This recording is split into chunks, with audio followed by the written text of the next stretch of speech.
Hello student, स्वागत है आप सभी का हमारे इस यूट्यूब चैनल में जिसका नाम है एसोल सॉल्यूशन। मैं चंदन कुमार हाजिर हूँ आप सभी के सामने अपनी एक और नई वीडियो के साथ।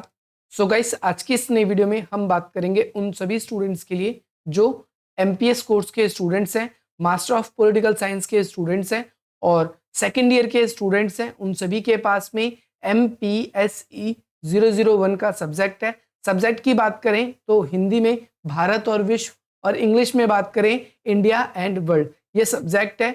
और वे सभी अपने एग्जाम्स की उन सभी इंपॉर्टेंट क्वेश्चंस की तलाश में हैं जो उनके दिसंबर 2024 के एग्जाम में आने वाले हैं। तो ये वीडियो उन सभी स्टूडेंट्स के लिए मोस्ट इंपॉर्टेंट है। इस वीडियो के अंदर हम सभी इंपॉर्टेंट क्वेश्चंस को डिस्कस करेंगे जो कि इस वीडियो में आपको दिखाए गए हैं और इन्हीं में से आप सभी के लिए 100% जो क्वेश्चन है आपके पेपर में पूछे जाएंगे। तो आप निश्चिंत होकर ये वीडियो देख सकते हैं। दूसरी चीज, अगर आप इस वीडियो के क्वेश्चंस का जो कि बाइलैंग्वेज है, जिसमें क्वेश्चंस हिंदी में और इंग्लिश दोनों भाषाओं में दिए गए हैं, अगर आप इसे डाउनलोड करना चाहते हैं तो आप डिस्क्रिप्शन बॉक्स में दिए गए लिंक्स के थ्रू इसको डाउनलोड कर सकते हैं। और साथ ही साथ में क्या क्वेश्चन आप सभी के एग्जाम में आएंगे और कैसे क्वेश्चन आने का चलन होता है, जो बच्चे पहली बारी अपना एग्जाम दे रहे हैं वो सभी जान लेंगे। और जिन लोगों ने पहले वीडियोस देख रखी है हमारी, जो हमने पेपर को भी डिस्कस कर रखा है, एज इट इज जैसे क्वेश्चन हम बताते हैं वैसे ही पेपर में आते हैं। और पिछले 4 साल से मैं आप सभी के लिए यहाँ पर ऐसे क्वेश्चंस लेकर आ रहा हूँ जहाँ पर बार बार आपके एग्जाम में वो क्वेश्चन आते ही हैं जो मैं बताता हूँ। इस वीडियो की क्लास का अगर आपको कोई भी फायदा मिले तो आप इस वीडियो को लाइक करें, अधिक से अधिक मित्रों तक शेयर करें और हमारे इस चैनल को सब्सक्राइब करें। साथ ही साथ आपकी स्क्रीन पर हमारा नंबर विजिबल हो रहा होगा, आप उस नंबर को अपने मोबाइल में सेव कर लें। कोई क्वेश्चन अगर आपको समझ नहीं आता तो आप उस क्वेश्चन को वहां से भी पूछ सकते हैं। इसके अलावा कमेंट माध्यम से भी आप अपने क्वेश्चंस को हम तक पहुंचा सकते हैं। इसके साथ साथ आप सभी के लिए हमने क्या किया है कि ये जो प्लेलिस्ट है आप देख सकते हो, इसमें हमने आप सभी के जितने भी इंपॉर्टेंट क्वेश्चन जो आपके एग्जाम में आते हैं वो सारे के सारे इस प्लेलिस्ट में आपको देखने को मिल जाएंगे। और हर साल हजारों बच्चे अपने एग्जाम्स के अंदर इन वीडियोस को देखकर अपने अच्छे आंसर्स को लिखते हैं। तो चलिए स्टार्ट करते हैं अपनी इस वीडियो को। यहाँ पर पहला क्वेश्चन आपकी स्क्रीन पर आ चुका है जिसमें आपसे पूछा गया है भारत की विदेश नीति। अब अगर चैप्टर्स को अगर आप देखोगे आप अपनी बुक्स को, तो शुरू के 3-4 चैप्टर आपको विदेश नीति के ऊपर ही मिलेंगे। तो विदेश नीति से कम आपके 3 से 4 क्वेश्चन आएंगे और आपके पेपर में आपको 2 सेक्शन मिलेंगे। पहला सेक्शन में 5 क्वेश्चन और दूसरा सेक्शन जो आपको मिलेगा उसमें आपके 5 क्वेश्चन। तो यहाँ से 2 क्वेश्चन करना कंपलसरी है। अगर आपने विदेश नीति के कॉन्सेप्ट्स को अच्छे से समझ लिया तो आप सोचो पहला सेक्शन आपका विदेश नीति वाले ही करवा देंगे। तो बहुत इंपॉर्टेंट है, अगर आप इस सब्जेक्ट को पढ़ रहे हो, अगर आपका विदेश नीति के कॉन्सेप्ट क्लियर नहीं है तो आप इस सब्जेक्ट में अच्छा स्कोर नहीं कर पाओगे। और 50 मार्क्स का ही है, इतने अच्छे आंसर हमने बता रखे हैं कि आप अच्छी तरीके से आराम से कोई भी क्वेश्चन 10 मार्क्स का जो आता है आप उसको इजीली अटेंड कर सकते हो। तो चलिए स्टार्ट करते हैं। पहला क्वेश्चन, भारत की विदेश नीति के निर्धारण तत्वों की व्याख्या कीजिए। तो यहाँ पर हम बात करेंगे भारत की विदेश नीति के निर्धारण तत्व की। तो सबसे पहले भारत की विदेश नीति, विदेश नीति। अब यहाँ पर हम पहले ये समझते हैं कि किसी भी देश की विदेश नीति होती क्या है। तो कोई देश, कोई भी देश, कोई भी देश अपने दूसरों देशों के साथ, दूसरों देशों के साथ कैसे संबंध स्थापित करता है, कैसे संबंध स्थापित करता है, ये क्या कहलाता है, यही आपका विदेश नीति कहलाती है। अब कैसे संबंध, अब कोई भी एक ए देश है, जैसे हम यहाँ पर ए देश का मतलब इंडिया ही देख लेते हैं। हम ए देश हमारा जो है, हम पहले इंडिया देख लेते हैं और दूसरी तरफ हम एक बी देश देखते हैं जो कि हमारा यूएसए। अब यूएसए के अंदर क्या है कि टेक्नोलॉजी हाई है और ये वस्तुओं का प्रोडक्शन करते हैं, इन्हें बेचने के लिए बाजार चाहिए या खरीदार चाहिए। तो भारत में पॉपुलेशन ज़्यादा है, भारत एक बड़ा बाजार के रूप में पूरी दुनिया में जाना जाता है। तो भारत क्या करेगा, अपनी उन ज़रूरतों को पूर्ति करने के लिए भारत अपना संबंध जो है वो यूएसए से बनाएगा और यूएसए अपनी तकनीकों के माध्यम से जो भी उत्पादन कर रही है वो भारत जैसे देशों में बेचने के लिए तैयार रहेगी। इससे दोनों देशों को लाभ मिलेगा। तो ये विदेशी संबंध का आधार बन जाता है। विदेशी संबंध या फिर विदेश नीति का आधार क्या बनता है, सबसे पहली बात आप सभी को याद रखना है। तो ये हमारे जो राष्ट्रीय संसाधन है, राष्ट्रीय संसाधन, राष्ट्रीय आपके संसाधनों में भिन्नता, ये सबसे पहला रीजन बनता है। और इसके बाद में कोई देश अपना विदेशी संबंध एक बात को हमेशा ध्यान में रख के बनाता है, जिसे बोलते हैं हम राष्ट्रीय हित। अगर कोई भी देश ऐसे किसी भी देश से अपना संबंध स्थापित नहीं करता जिसमें उसका हित ना हो, तो दूसरी चीज आप ये याद रखेंगे। तीसरा, शांति और सुरक्षा, शांति और सुरक्षा, ये भी एक इंपॉर्टेंट फैक्टर बन जाता है किसी भी देश के लिए कि वो किसी देश से संबंध बनाए। तो आपको ये तो क्लियर हो गया भारत की विदेश नीति क्या है।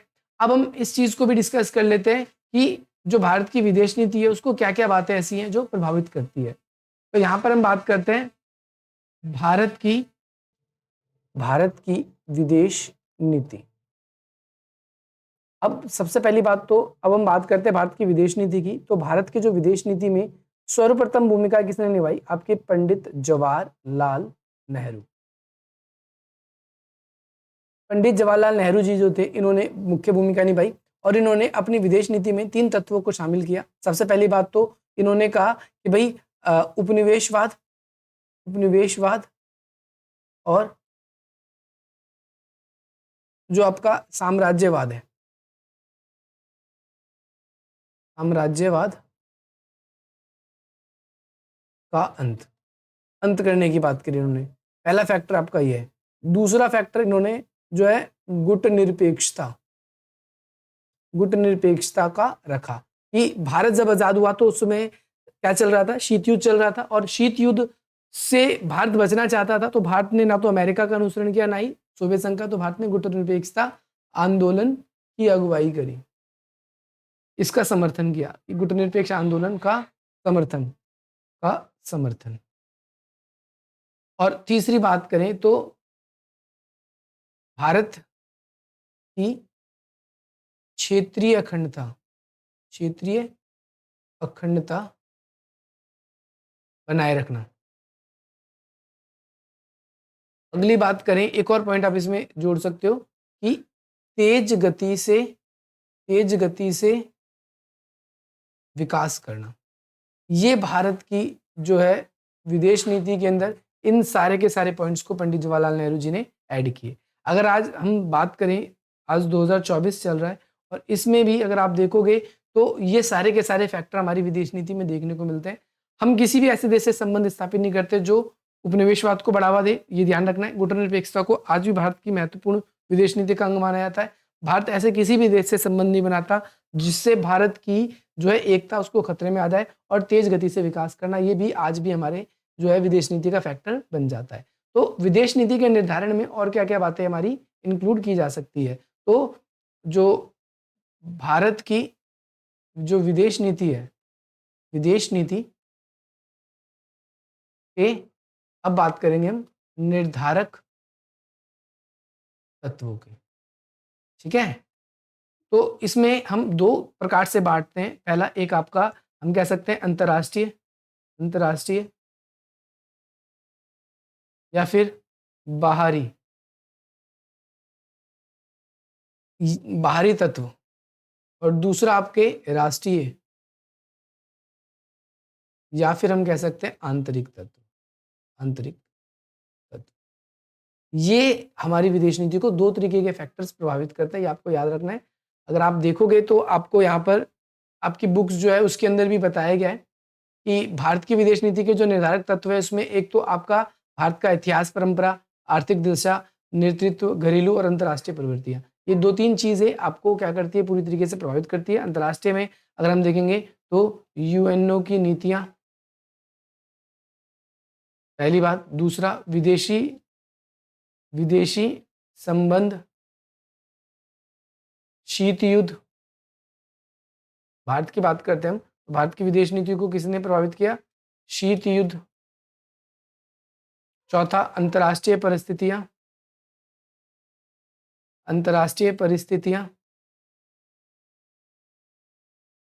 और 5वीं बात करें अगर हम की, तो भारत की विदेश नीति को प्रभावित करने में गुटनिरपेक्षता, जिसे मैं शॉर्ट में नेम लिख देता हूँ, नॉन अलाइनमेंट मूवमेंट। ये बात रही। इसके बाद में भारत की विदेश नीति को निर्धारण करने वाले और क्या-क्या तत्व हैं? एक तो हमारी व सामाजिक व सांस्कृतिक कारण। अगली चीज़ हम बात करेंगे तो भारत की भौगोलिक दशा, भारत की भौगोलिक दशा। वैसे मैंने क्वेश्चन आपका करवा रखा है भौगोलिक दशा।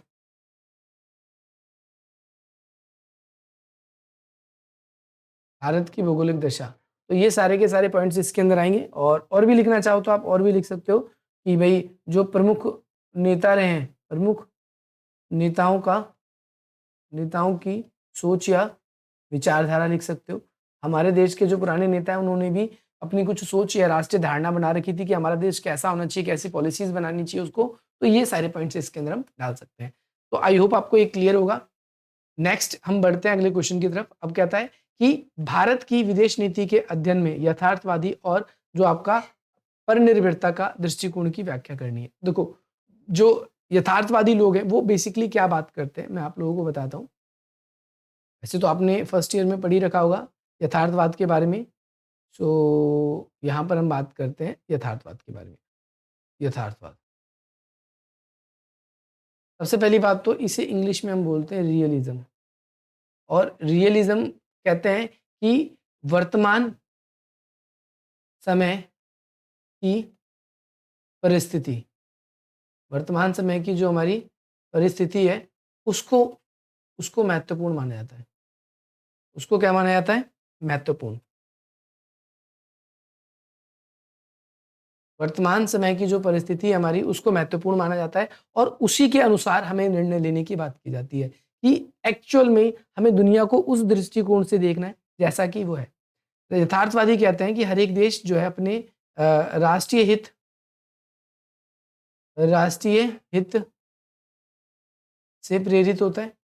हर एक देश ऐसे किसी भी देश से संबंध स्थापित नहीं करता जो कि उसके लिए हानिकारक हो, प्रेरित हो। जैसे भारत अपने पॉलिटिकली रिलेशन देखेगा तो चाइना से हमसे हमेशा खराब है। इकोनॉमिक ठीक है, लेकिन पॉलिटिकल रिलेशन खराब है। राष्ट्रीय हित देखता है और दूसरे देश, ज़्यादातर देश क्या करते हैं कि वो अपने आप को सुरक्षित रखने के लिए, सुरक्षित करने के लिए क्या करता है? प्रत्येक देश हथियारों की होड़ करता है। हथियारों की होड़। अब हथियारों की होड़ नहीं करेगा तो क्या करेगा वो?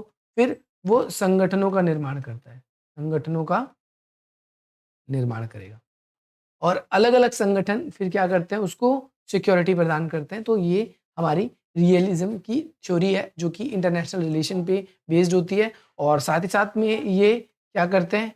ह्यूमन नेचर जो है हमारा, ह्यूमन नेचर यानी जो मानव स्वभाव है, मानव स्वभाव, मानव स्वभाव को क्या करते हैं? दोषपूर्ण मानते हैं। ये मानव स्वभाव को दोषपूर्ण मानते हैं।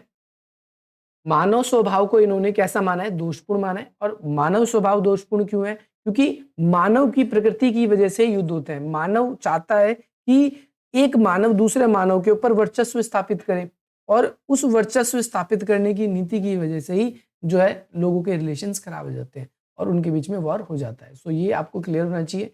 नेक्स्ट थिंग आपके लिए जो इम्पोर्टेंट है, जो और भी पेपर में आई जा सकती है, जैसे हाँ, अब हम निर्भरता के बारे में बात करते हैं। निर्भरता, निर्भरता। अब देखो क्या है कि हम निर्भरता थ्योरी को बेसिकली एक मार्क्सवादी थ्योरी भी कह सकते हैं। मार्क्सवादी थ्योरी, क्योंकि इसमें एक तरफ तो हमारे अमीर या फिर हम कह सकते हैं कैसे देश होते हैं? विकसित देश होते हैं और दूसरी तरफ हमारे कैसे गरीब देश होते हैं, जिसे हम क्या कह देते हैं? हमारे या तो यहाँ पर विकासशील देश होंगे, विकासशील देश होंगे या फिर हमारे यहाँ पर अल्प विकसित देश होंगे। और अल्प विकसित देश और विकासशील देशों के लिए इन्होंने क्या कर रखा है? विकसित देशों ने अंतर्राष्ट्रीय स्तर पर एक ऐसी संरचना बना रखी है कि अमीर देश इनको पूरी तरीके से शोषण करते हैं, इनके संसाधनों को यूज करते हैं। इन देशों में ज्यादा मजबूत सरकारें आने नहीं देते, अपने हिसाब से इन देशों में पॉलिसी बनवाते हैं। तो ये विदेश नीति की लिए हम देखते हैं कि भाई निर्भरता की थ्योरी ये है। और जैसे आजकल अमेरिका हो गए या फिर आपके जो यूरोप है, यूरोपीय देश हैं, इनकी यही पॉलिसी रही है और इन देशों ने क्या किया है कि भाई उपनिवेशवाद को इसीलिए इन्होंने बढ़ावा दिया है। तो आपको ये चीज़ याद रखनी है। सेकंड क्वेश्चन, आई होप आपको ये भी क्लियर होगा। बढ़ते हैं आगे अगले क्वेश्चन, तीसरे क्वेश्चन की तरफ। अब ये क्वेश्चन बहुत ज़्यादा इंपॉर्टेंट है। इंदिरा गांधी के शासनकाल के दौरान भारत की विदेश नीति की मुख्य उपलब्धि का वर्णन कीजिए। या फिर आपको ऐसे क्वेश्चन भी मिलेगा कि इंदिरा गांधी के शासन के दौरान भारत की विदेश नीति का सिंहावलोकन कीजिए। सो डायरेक्टली आप क्वेश्चन अगर आप यूट्यूब पे लिखोगे तो आपको ये क्वेश्चन मिल जाएगा।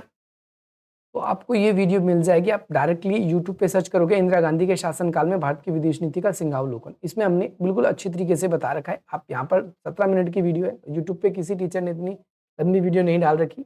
ऐसे मैंने हर टॉपिक आपको एनडीए के शासनकाल में, पंडित जवाहरलाल नेहरू जी के शासनकाल में, ऐसे अलग अलग जो है नेताओं के बारे में, राजीव गांधी के शासनकाल में आपसे पूछा जाएगा क्वेश्चन कि भाई इनके टाइम पे विदेश नीति को बताइए, तो मैंने सारे के सारे पढ़ा रखे। तो यहाँ पर और ज़्यादा मैं उस चीज़ को और खींचूँ और एलोबरेट करूँ, उसका कोई फ़ायदा नहीं है। तो आप वो सेपरेट वीडियोस देखना, उसमें मैंने नोट्स के फॉर्म में, जैसे कि आप यहाँ देख रहे हो, आप शुरू से अगर आप देखोगे तो नोट्स वाले फॉर्म में मैंने यहाँ पर लिख रखा है। अच्छे तरीके से क्वेश्चन बना रखा है, पूरा परिचय दे रखा है, लास्ट में निष्कर्ष भी मैंने बता रखा है। सो आपको क्वेश्चन के अंदर निष्कर्ष भी ऐड करना है, ये याद रखना है आप सभी को। नेक्स्ट क्वेश्चन आप सभी के लिए क्वेश्चन नंबर 4 है, भारत की विदेश नीति बनाने में राजनीतिक दलों की कैसी भूमिका है, चर्चा कीजिए। राजनीतिक दल यानी पॉलिटिकल पार्टीज भारत की विदेश नीति को कैसे प्रभावित करती है। तो देखो, पॉलिटिकल पार्टीज को हम मोटे तौर पर विभाजित करें तो 2 भागों में विभाजित कर सकते हैं। जैसे जनरली मैं आप लोगों को बताऊं कि अगर राजनीतिक दलों की बात करते हैं, मैं समझाता हूं इसको, राजनीतिक दलों को, तो राजनीतिक दलों को हम मोटे तौर पे 2 भागों में बांटते हैं। एक पक्ष की राजनीतिक दल होते हैं जो सत्ता पक्ष में होते हैं, जो शासन संभाल रहे होते हैं, और दूसरे होते हैं विपक्ष। विपक्ष का कार्य क्या होता है, जो सत्ता पक्ष में है वो उसकी कमियां निकाले। तो विपक्ष जो है बाकी अन्य पार्टी, ये सत्ता चलाने वाली रूलिंग पार्टी और ये अन्य अदर पार्टी जितनी भी बच गई, तो विपक्ष क्या करता है, कई बारी जो हमारी सत्ता पक्ष है वो जिस प्रकार की भी नीतियां बना रही है, उन नीतियों की कमियों को उजागर करती है ये विपक्ष की पार्टियां। तो इस तरीके से हमारे देश के जो विदेशी संबंध है, जिन देशों से नहीं होने चाहिए या हमारे लिए वो हानिकारक हो सकते हैं, उन सब चीज़ों के बारे में हमें ऐसे पता चलता है। सो हम ये कह सकते हैं कि राजनीतिक दलों की भी बहुत भूमिका होती है। इसके अलावा अलग अलग राजनीतिक दल अलग अलग तरह की विचारधारा सोच रखती है। कई राजनीतिक दल ऐसे होते हैं जब वो शासन में आते हैं तो वो आपके हो सकते हैं पूंजीवादी देशों से अच्छे संबंध बनाए, लेकिन कई दूसरे राजनीतिक दल ऐसे भी हो सकते हैं जब वो सत्ता में आए तो वो हो सकता है कि पूंजीवाद को ना छोड़कर समाजवाद को अच्छा माने। तो ये कुछ अलग अलग फैक्टर्स हैं जो पॉलिटिकल पार्टीज के हैं, ये उनकी विचारधारा पे भी निर्भर करता है, परंतु ये जरूर कह सकते हैं हम कि ये विदेश नीति को प्रभावित करती है। जैसे अगला क्वेश्चन आ गया, भाई भारत की विदेश नीति में राजीव गांधी के शासनकाल की क्या भूमिका है। तो ये क्वेश्चन मैंने आप लोगों के लिए करा रखा है, आप ये क्वेश्चन भी क्या कर सकते हो, देख सकते हो। ये क्वेश्चन अच्छे तरीके से हमने करा रखा है। अगला क्वेश्चन है, भारत की वैश्विक दृष्टि से व्याख्या कीजिए। Very very important question. अब हम मूव करते हैं साइड प्लेलिस्ट की तरफ, दोबारा से आते हैं। तो भारत की जो विदेश नीति है इसको प्रभावित करने में किसके बारे में पूछा गया है, यहाँ पर क्वेश्चन में पूछा जा रहा है आप सभी से। अच्छा, विदेश नीति का नहीं, ये वाला क्वेश्चन जो है ये भारत के दृष्टिकोण की बात कर रहा है, यानी भारत अंतर्राष्ट्रीय स्तर पर कैसा है, यानी भारत किस प्रकार का देश है। तो इसमें एक क्वेश्चन आप लोगों को, आप डायरेक्टली यूट्यूब पे सर्च करोगे, हो सकता है आइए रहा इस प्लेलिस्ट में ना मिले, कि भारत की जो स्थिति कैसी है, भारत की स्थिति कैसी है, यानी भारत जो है वो किस प्रकार का देश है। इसमें हम कहें तो भारत संभावित महाशक्ति कैसे बन सकता है, ये सेम क्वेश्चन वही है। तो भारत की स्थिति के बारे में बताना है आपको, तो ये क्वेश्चन आप सभी को याद रखना है कि भारत किस प्रकार एक संभावित महाशक्ति है। ये वाला क्वेश्चन भी आप सभी के पेपर में पूछा जाता है और ये क्वेश्चन हमने करवा रखा है यूट्यूब पे, आप डायरेक्टली सर्च कर सकते हो। इस प्लेलिस्ट में नहीं है, मैं थोड़ी देर में ऐड कर दूंगा, आप लोगों को वो मिल जाएगा। लेकिन वो MPS, मैं आपको अभी बता देता हूँ, MPS 002 वाली जो प्लेलिस्ट है उसमें आपको वीडियो मिल जाएगा। इस वाले में भी ऐड नहीं है, मैं ऐड कर दूंगा, नहीं तो आप डायरेक्टली भी उसको सर्च कर सकते हो। अगला क्वेश्चन है, भारत की विदेश नीति को बनाने में सामाजिक आंदोलनों की, गैर सरकारी और विशेष समूह की क्या भूमिका है। तो भारत की विदेश नीति बनाने में इन सब अलग अलग संगठनों की भी बहुत भूमिका है, राजनीतिक दलों की भी भूमिका है। जैसे आंदोलन, जैसे हमारे देश में कई बार क्या होता है, सरकार कोई पॉलिसी लेकर आती है, किसी देश से संबंध अच्छे बनाने की कोशिश करती है, परंतु हमारे समाज में कोई खास वर्ग ऐसा हो सकता है जो उस देश से संबंध बनाने के प्रति नाराजगी व्यक्त करे। तो ऐसी स्थिति में क्या होता है, ऐसी स्थिति में सामाजिक आंदोलन होना स्वाभाविक सी बात हो जाती है। तो ये भारत की विदेश नीति को ऐसे प्रभावित कर देती है आंदोलन के जरिए। गैर सरकारी संगठन का मतलब है, भारत में बहुत सारे ऐसे संगठन हैं जो सरकार के साथ काम करती है, तो कुछ ऐसे संगठन भी है जो सरकार की कमियों को उजागर करती है। सो ये भी भारत की विदेश नीति को प्रभावित करते ही हैं। ये वाला क्वेश्चन भी मैंने करा रखा है, ये भी आपको करना है। अगला क्वेश्चन है, क्वेश्चन नंबर 8 है, जिसमें आपसे भारत की विदेश नीति की मुख्य विशेषताओं और उद्देश्यों के बारे में पूछा गया है। तो इसमें आप कई सारी चीज़ों के बारे में बात करेंगे। जैसे भारत की विदेश नीति में कई सारे विशेषता है। सबसे पहली विशेषता की बात करें तो भारत किसकी चीज़ बात करता है? अंतर्राष्ट्रीय स्तर पर जो है शांति और सहयोग, शांति और सहयोग स्थापित करने की बात करता है। जब भी हम देखते हैं कि किसी देश के बीच में युद्ध होता है या युद्ध जैसी स्थिति हो जाती है, तो ऐसे समय में भारत मध्यस्थता यानी बीच बचाव करने का कार्य करता है। दूसरा, भारत की विदेश नीति में हम कह सकते हैं उपनिवेशवाद, उपनिवेशवाद और साम्राज्यवाद का क्या देखने को मिलता है? विरोध। विरोध भारत की विदेश नीति में। तीसरी चौथी बात करें तो यूएनओ की नीतियों का अनुसरण, इसके बारे में बात होती है। अगर हम चौथे चौथे पॉइंट्स की बात करें तो चौथे पॉइंट में आप इसके अंदर क्या लिख सकते हो? इसमें आप चौथे पॉइंट में कह सकते हो कि भारत जो है, भारत की विदेश नीति में गुटनिरपेक्षता आंदोलन का प्रभाव, ये भी देखने को मिलता है। पांचवा पॉइंट, फिफ्थ पॉइंट, जो भारत की विदेश नीति को यानी भारत का राष्ट्रीय हित हर एक देश की विदेश नीति को प्रभावित करता है। राष्ट्रीय हित। छठा है सुरक्षा। ये वो सारे के सारे पॉइंट्स हैं जो भारत की विदेश नीति को क्या करते हैं? प्रभावित करते हैं। सो ये सारे के सारे भारत की विदेश नीति के उद्देश्य भी हैं। ये भी आपको याद रखना है। नेक्स्ट क्वेश्चन है, विदेश नीति के निर्माण में पीएमओ यानी प्रधानमंत्री कार्यालय, इसकी क्या भूमिका है? तो ये क्वेश्चन भी मैंने आप लोगों के लिए करा रखा है, तो ये क्वेश्चन भी आप प्लेलिस्ट के थ्रू कर सकते हो। ये क्योंकि क्वेश्चन बहुत बार आपसे आते हैं, तो पीएमओ की क्या भूमिका है, ये क्वेश्चन मैंने करा रखा है। अगर आप लोगों ने नहीं देखा है तो आप ज़रूर देखिए, क्योंकि ये क्वेश्चन पेपर में बार-बार आपसे पूछे जाते हैं। अगला क्वेश्चन है, भारत और यूएस के राजनीतिक और आर्थिक संबंध बताइए। तो संबंध वाली वीडियो भी आप लोगों को मिल जाएगी, इसमें भारत की जो रूस के साथ, पाकिस्तान के साथ, एशियाई देशों के बीच में, दक्षिण अफ्रीका, जितने भी देशों के साथ संबंध है, और अमेरिका के साथ भी बात कर रखी है हमने संबंधों की। और अमेरिका के साथ संबंध में भी हम देखेंगे कि एक शीत युद्ध से पहले कैसे संबंध थे और शीत युद्ध के बाद कैसे संबंध है। तो इस तरीके के क्वेश्चन भी आपसे देखने को मिलेंगे, तो ये क्वेश्चन भी मैंने आप लोगों के लिए करा रखा है, आप कर लेना। अगला, भारत की विदेश नीति निर्माण करने में विभिन्न संस्थाओं की भूमिका। विभिन्न संस्था इसमें जैसे आपके पीएमओ हो गए, आपके एनएसजी हो गई, तो अलग-अलग जो हमारे संस्थाएँ बनाई हुई है भारत की विदेश नीति के निर्धारण करने में, तो ये वाला क्वेश्चन भी मैंने करा रखा है। अगला क्वेश्चन है आपसे देख लें, भारत और दक्षिण अफ्रीका के संबंधों को बताइए। तो ये क्वेश्चन आपको डायरेक्टली यहाँ पर मिल जाएगा, दक्षिण अफ्रीका वाला, दक्षिण एशिया, दक्षिण अफ्रीका।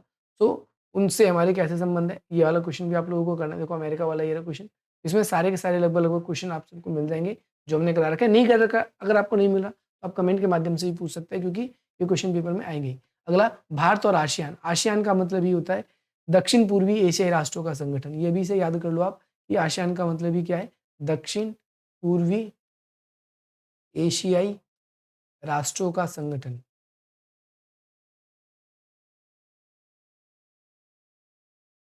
तो ये आपको याद रखना है, पेपर में आता है क्वेश्चन, कई बार फुल फॉर्म लिखी आ जाती है, कई बार शॉर्ट में लिखा आता है। तो भारत के कैसे संबंध हैं, ये भी बताना है।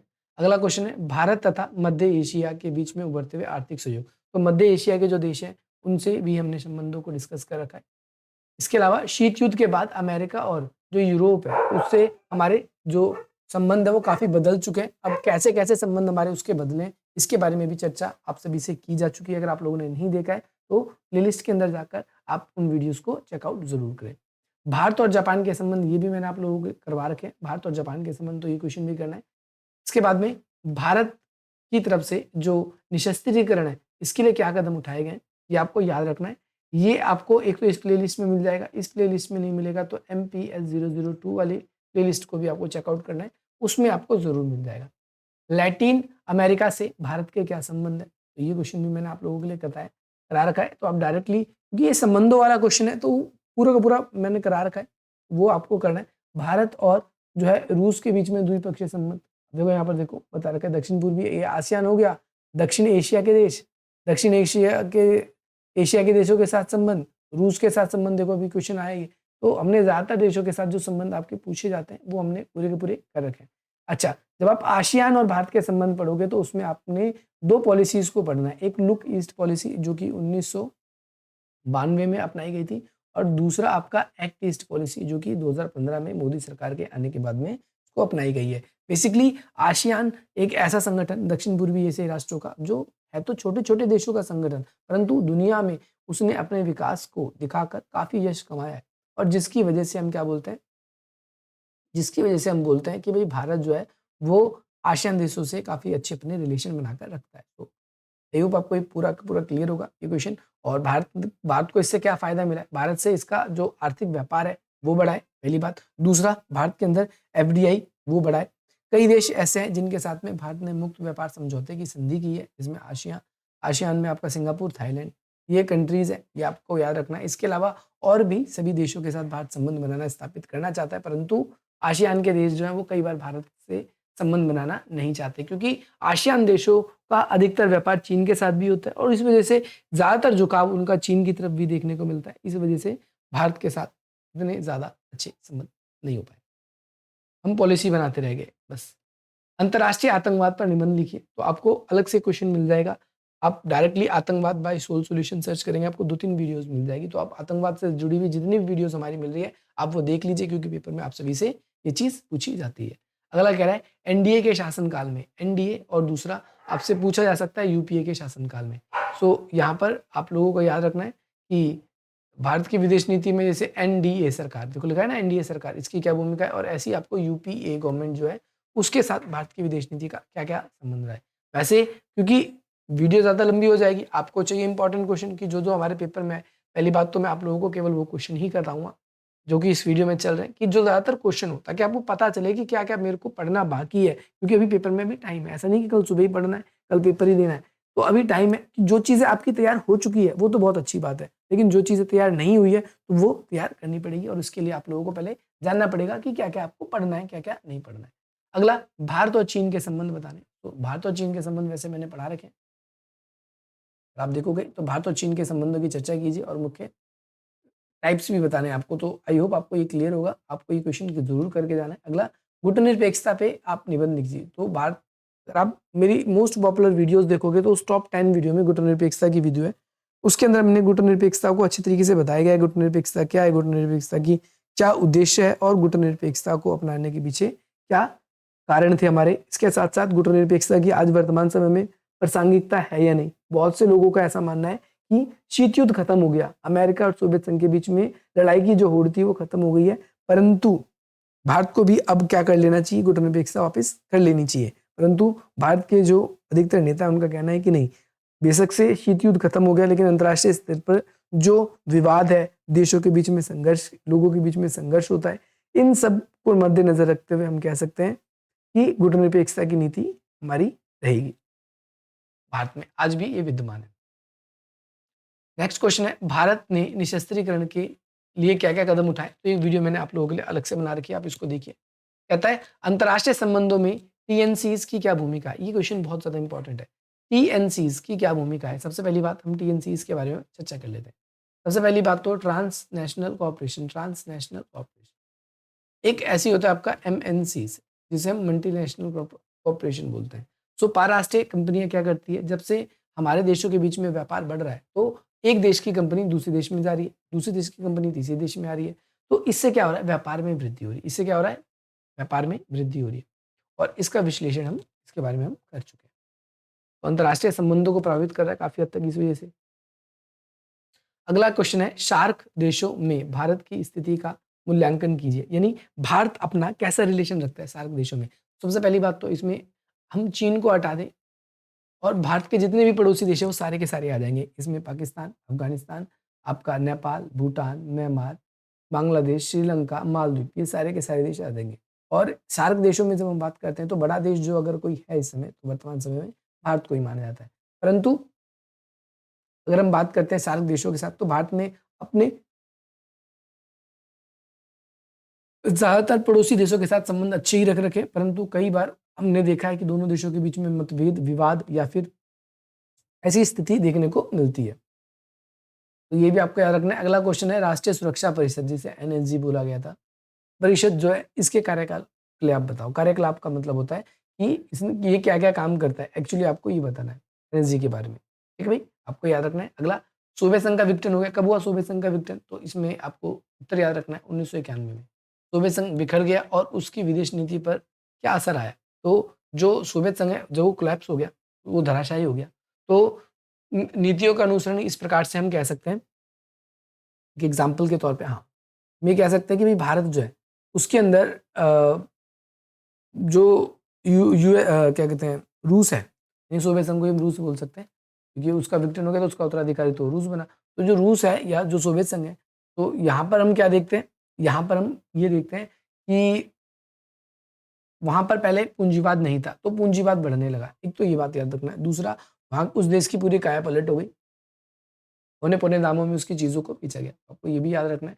नेक्स्ट क्वेश्चन आपसे भी क्या है, भारत की विदेश नीति निर्माण में संसद और उसकी समिति की भूमिका निभानी है। भई विदेश नीति से रिलेटेड तो क्वेश्चन आएँगे ही आएँगे, तो ये आपको करके जाना है। संसद में कौन-कौन सी समितियाँ हैं, अगर आप अपनी तरफ से कोई काम पहले से ही सोच के रखे हो कि हाँ भई, अब जैसे हमारा देश है, उसमें अलग-अलग समितियाँ अलग-अलग तरीके की काम करती हैं। तो संसद की जो समितियाँ होंगी, वो बेसिकली रोज़मर्रा का जो कानून होता है या और जो परिस्थितियाँ है उसके लिए, तो वो आपको वो भी क्वेश्चन करके जाना है। अगला अब है शॉर्ट नोट के बारे में क्वेश्चन। तो भारत और आसियान के संबंध, इसके बारे में हम चर्चा कर चुके हैं। बिम्स्टेक के बारे में अलग से वीडियो मिल जाएगी, वो मैंने बताया, उसकी उपलब्धि भी बतानी है। अगला क्वेश्चन है आप सभी का, भारत की परमाणु नीति, तो इसको हम डिस्कस कर चुके हैं। भारत की परमाणु नीति कैसे? तो भारत कहता है कि हम अपना जो हथियार है, वो किसी को डराने, धमकाने या किसी पर अटैक करने के लिए नहीं बना रहे, बल्कि अपनी सुरक्षा के लिए बना रहे हैं। हम उसका उपयोग तब तक नहीं करेंगे जब तक कोई भी विरोधी देश हमारे ऊपर इस तरीके का अगर हमला करता है, तो हम भी उसका क्या करेंगे, वापस नहीं करेंगे, या फिर हम कह सकते हैं उसकी नीतियों का अनुसरण नहीं करेंगे। अगला, मध्य एशिया में भूसामरिक, मध्य एशिया में जो पेट्रोल संसाधन वगैरह है, उसको लेकर क्या दृष्टिकोण व्यक्त किए जाते हैं, उसको लेकर दृष्टिकोण ये व्यक्त किया जाता है कि उस पर सरकार का नियंत्रण होगा। सभी को ध्यान रखना। तो मध्य एशिया, अपेक पे आपको अलग से वीडियो मिल जाएगी, जो मैंने बढ़ा रखा है। आपका पीकेएफ के बारे में बता देता हूँ। तो पीस कीपिंग फोर्स बोलते हैं, जो कि भारत सरकार द्वारा कहाँ पर भेजी गई थी? श्रीलंका में भेजी गई थी।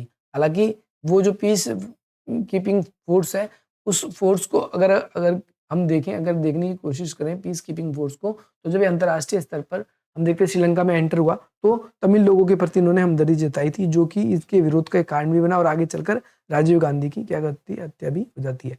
विश्व व्यापार संगठन के बारे में हम बात कर चुके हैं। विश्व व्यापार संगठन जो है, वो अंतर्राष्ट्रीय स्तर पर जो जितना भी व्यापार है, उस व्यापार को बढ़ाने में मदद करता है। तो डब्ल्यूटीओ के बारे में आप सभी को, इसके फंक्शंस मैंने करा रखे हैं, आप डायरेक्टली यूट्यूब पे सर्च करोगे आपको मिल जाएगा। 1998 में भारत और पाकिस्तान द्वारा किए गए परमाणु परीक्षण की प्रासंगिकता को बताइए। प्रासंगिकता को बताने का मतलब क्या है कि दोनों देशों ने जो परमाणु परीक्षण किया, वो ठीक था या नहीं था? तो हम ये कह सकते हैं कि भई वो बिल्कुल ठीक था। भारत का पड़ोसी देश पाकिस्तान भी बना चुका था, चाइना भी लगातार परीक्षण कर रहा था, तो ऐसी स्थिति में भारत के लिए भी ज़रूरी बन जाता है। आपको याद रखना है। भारत और ब्राज़ील के संबंध, ये आपको करना है। भारत एक संभावित महाशक्ति कैसे है? तो भारत कई मायनों में संभावित महाशक्ति कही जा सकती है, जैसे उसका इकोनॉमिक फैक्टर है पहला। दूसरा, इकोनॉमिक फैक्टर के बारे में हम छोड़ दें तो रिसर्च एंड स्पेस एजेंसी के जितने भी हमारे काम होते हैं इसरो में, वो भी भारत के द्वारा किए जाते हैं। इसके अलावा भारत एक संभावित महाशक्ति और इस तरीके से बन सकता है कि अ, भारत में चीप लेबर बहुत ज़्यादा है, सस्ते शहर में काम करने वाले हैं, बस इन्वेस्टर्स की कमी, इन्वेस्टमेंट ज़्यादा होगी तो उत्पादन ज़्यादा होगा, सभी को याद रखना है। और भारत और उसके पड़ोसी देशों के साथ संबंध कैसे, इसकी चर्चा करो, तो ये बारे में हम डिस्कस कर चुके हैं। इसके अलावा भारत की विदेश नीति में जटिल अन्योन्याश्रय परिप्रेक्ष्य की व्याख्या कीजिए, यानी इंडिपेंडेंट जो पर्सपेक्टिव है उसके बारे में बताना है आप सभी को। ये आपको याद रखना है। इसके साथ-साथ श्रीलंका में शांति स्थापना की व्याख्या करें। श्रीलंका में शांति स्थापित कैसे हुआ? तो पीस कीपिंग फोर्स जो है, वो याद रखना है आप सभी को और उसके अकॉर्डिंग चीज़ें चलनी है। अगला, सार्क के गठन के लिए कौन-कौन से कारण ज़िम्मेदार हैं? पहला, एक अगर हम कहें तो आर्थिक कारण ज़िम्मेदार है। कोई भी देश आर्थिक कारण ज़िम्मेदार है। दूसरा, राजनीतिक कारण।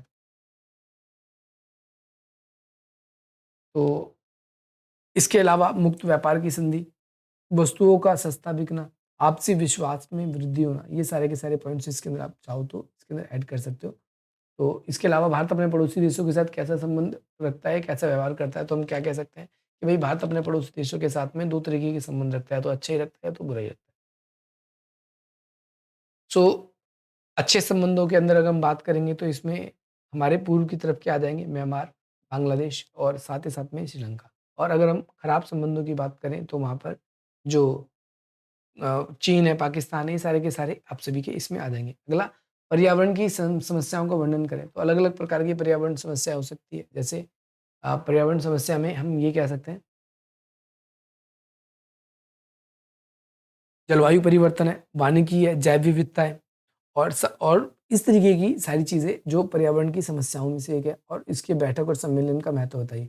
तो जो पर्यावरण की जो संस्थाएँ हैं, सम्मेलन करती है अलग-अलग समय में, जैसे यूएनडीपी है और इसके अलावा यूएनईपी भी है, ये हो गया। इसके अलावा हमारे जैसे कई सारे सम्मेलन कर रखे हैं, जैसे क्योटो प्रोटोकॉल हो गया। तो जब क्योटो प्रोटोकॉल को अगर हम एक तरीके से डिसाइड कर दें, तो जलवायु परिवर्तन आज भी हमारी एक बड़ी मेन कंसर्न रहा है, तो ये भी याद रखना है। भारत पर भूमंडलीकरण का प्रभाव बताना है, भूमंडलीकरण का क्या प्रभाव हो सकता है भारत के ऊपर? तो भारत में इन्वेस्टमेंट हो रही है, एमएनसीज़ आ रही है, साथ ही साथ में देश का पैसा विदेश जा रहा है, तो इसके सकारात्मक, नकारात्मक दोनों पहलू हैं, ये भी आपको याद रखना है। अगला क्वेश्चन है, भारत की विश्व दृष्टि से व्याख्या कीजिए, तो ये क्वेश्चन पहले डिस्कस कर चुके हैं, दोबारा नहीं करेंगे। यूएन व्यवस्था के अंतर्गत मानव अधिकारों को प्रोत्साहन देता है। तो 2 संस्थाएँ आपको याद रखना है मानव अधिकार में, एक तो आपका रेड क्रॉस सोसाइटी,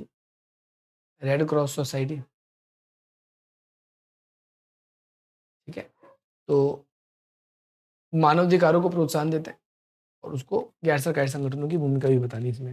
अच्छा, तो यहाँ पर एक तो रेड क्रॉस सोसाइटी होगी, एमनेस्टी इंटरनेशनल हो गया और यूएनएचआरसी, ये आपको याद रखना है।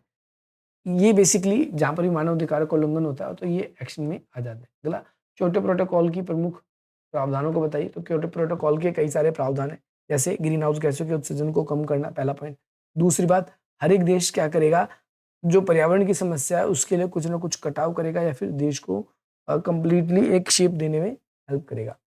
जलवायु परिवर्तन, ओजोन परत का कॉन्सेप्ट इसके अंदर आप डाल सकते हो क्योटो प्रोटोकॉल के अंदर। और वानिकी या जल की कटाई, जंगल की कटाई हो रही है, इससे प्रदूषण बढ़ता जा रहा है, ये भी याद रखना है। अगला, इराक संकट के प्रति भारत की प्रतिक्रिया बताइए। तो भारत ने उस समय कोई प्रतिक्रिया नहीं दी थी, परंतु इराक पे जो हुआ, यानी किसी भी देश के साथ हो सकता था, कि प्राकृतिक तेल संसाधनों की वजह से जो है अमेरिका द्वारा इस पे क्या किया गया, कि आक्रमण किया गया, याद रखना है आप सभी को।